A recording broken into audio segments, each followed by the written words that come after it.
فرمایا میں نے جب اعلان نبوت کیا اس سے لے کر قیامت کی صبح تک جتنے لوگ ایمان لائیں گے وہ سارے کے سارے ابو بکر صدیق کے کھاتے میں جائیں گے، کیونکہ ابو بکر صدیق نے میری تصدیق کی ہوئی ہے۔ آپ سب سے زیادہ متقی ہیں، اور اللہ نے فرمایا ان اکرمکم عند اللہ اتقاکم، اللہ کی بارگاہ میں سب سے زیادہ مقام و مرتبے والا اور معزز وہ ہے جو زیادہ تقوی والا ہے۔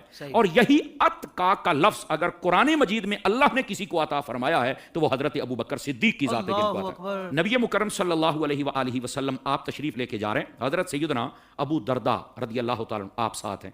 آپ فرماتے چلتے چلتے نا میرا کبھی قدم حضرت صدیق اکبر سے آگے ہو جاتا تھا، تو محبوب پاک علیہ السلام نے پتہ کیا فرمایا، اے ابو درداء دیکھتے نہیں ہو تم کس سے آگے چل رہے ہو، یہ وہ ابو بکر ہے، آج تک سورج ابو بکر سے افضل شخص پر نہ طلوع ہوا ہے نہ غروب ہوا ہے۔ فرمایا اسلام کے اندر کوئی پیدا ہونے والا ایسا پیدا نہیں ہوا سوى النبیین والمرسلین، سوائے نبیوں کے اور رسولوں کے، جو افضل ہو ابو بکر صدیق سے۔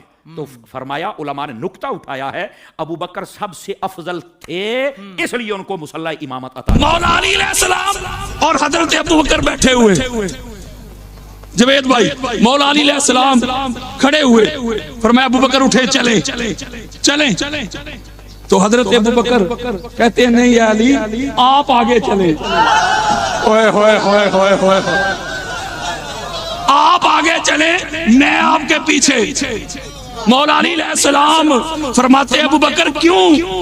کہتے میں نے انی سمیت رسول اللہ صلی اللہ علیہ وآلہ وسلم یقول علی بمنزلۃ الکعبہ، علی بمنزلۃ من ربی، میں نے خود تاجدار کائنات کو فرماتے ہوئے سنا تھا علی کا مقام ایسا ہے، عظمت ایسی ہے، بلندی ایسی ہے جو پوری کائنات میں میرے خدا کے ہاں میرا مقام ہے، اور جو پوری کائنات میں جو نبیوں کی سجدہ گاہ ہے جو خانہ کعبہ کا مقام ہے۔ میں اس لیے آپ کے آگے نہیں چل سکتا کہ خانہ کعبہ سامنے ہو تو میری نماز ہوتی ہے۔ ہوئے ہوئے ہوئے ذرا توجہ میرے طرف رکھو کانا والو، دلیل سے بات کر رہا ہوں، نہ لڑائی نہ جھگڑا، کوئی حوالہ مانگے دکھا کے جاؤں گا۔ جو ابو بکر صدیق علی کے آگے چلنا بے ادبی سمجھیں، ہوئے ہوئے ہوئے ہوئے پرسوں سمجھو گے، آگے چلنا بے ادبی سمجھے، وہ ابو بکر علی کو پیچھے کھڑا کر کے مصلی امامت پہ کیسے کھڑے ہو سکتے؟ ہائے ہائے ہائے ہائے ہائے ہائے ہائے ہائے ہائے ابا یا اللہ کی عزت کی قسم، ہمارا ہر ایک صوفی ولی غوث کتب لکھ گیا کہ دنیا میں ولی ہی وہ بنتا ہے جس کی ولایت کی ڈگری پہ مہر مولا علی کی ہوتی ہے۔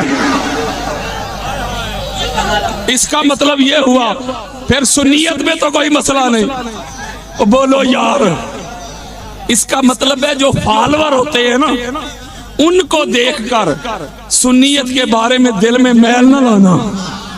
سنی تو کہتے ہی اسے ہیں جو مصطفیٰ کی اہل بیت پہ تن من دن لٹاتا ہے۔ اگر صحابہ سے سنیت نہیں تو حضرت عمر بن خطاب ابلا رضی اللہ تعالیٰ عنہ وہ تو یہ خواہش کیا کرتے تھے کہ حضور کی اہل بیت ہمیں غلام ہی لکھ لیں، بلکہ وہ کہا کرتے تھے علی، حضرت عمر بن خطاب رضی اللہ تعالیٰ عنہ کو ماننے والوں، ان کو مانتے ہو ان کی کیوں نہیں مانتے؟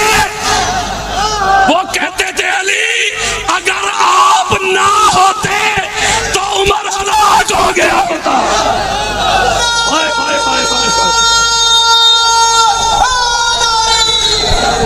اور اگلی سنیت کی دلیل سنو، میں اہل سنت کے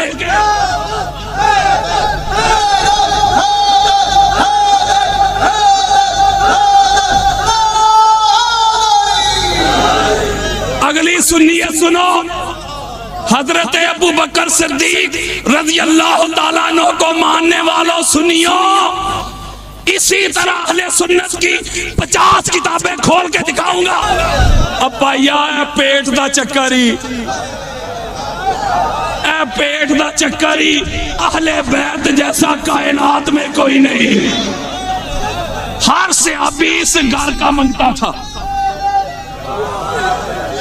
اور اس گھر کی فضیلت، اس گھر کی محبت کے لیے شیعہ ہونا کوئی ضروری نہیں، کسی خاص مسلک کی مہر ضروری نہیں، کسی خاص مسلک کا لیبل ضروری نہیں۔ پیر صاحب قدموں پہ ہاتھ رکھ کے ایک جملہ دینے لگا ہوں، میرے آقا کی 50 حدیث کسی کو کوئی مسئلہ ہو ادھر ہی سنا دوں گا۔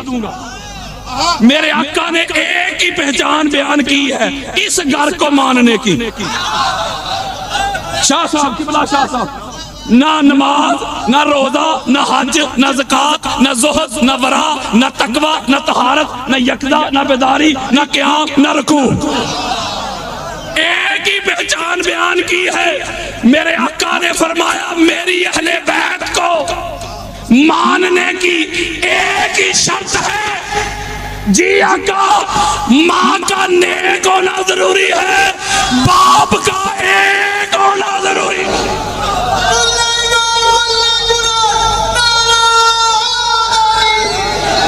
توجہ میری طرف، جب یہ حدیث آ گئی، حدیث مصطفیٰ آ گئی، کیا ماں کا نیک ہونا ضروری ہے، باپ کا ایک ہونا ضروری ہے، لڑائی نہیں۔ آؤ پھر میری طرف، قبلہ بخاری، مسلم، ابو داؤد، نسائی، ترمذی، حاکم، قسطلانی، اسقلانی، سیوطی، بیہقی، طبرانی، قاضی عیاض، ابن حجر مکی، ابو حنیفہ، شافعی، مالک، احمد بن حنبل۔ حدیث کی دنیا کی کوئی کتاب لے کے آؤ میرے سامنے، جس نے اس گھر کو نہیں نہ مانا، نہ ماں ایک تھی نہ باپ ایک تھا۔ کوئی اہل بیت کو چھوڑ کے، کوئی اہل بیت سے منہ موڑ کے مجھے اپنا مسلمان تو نہ ثابت کر دے۔ ہم شیعہ سنی میں الجھے ہوئے ہیں، خدا کے لیے قریب آ جاؤ، قریب آ جاؤ، قریب آ جاؤ، نفرتیں ختم کر دو، قدورتیں ختم کر دو، محبت بانٹو، پیار بانٹو۔ یہ قرآن کا فرمان، مصطفیٰ کے فرمان کا، یہی اہل بیت اطہار کا پیغام، یہی صحابہ کرام کا پیغام۔ اس لیے جب محبت کریں گے، نفرتیں ختم کریں گے، تو پھر اسلام کی تبلیغ اچھے طریقے سے ہوگی۔ میں تو یہی نعرہ لے کے نکلا ہوں۔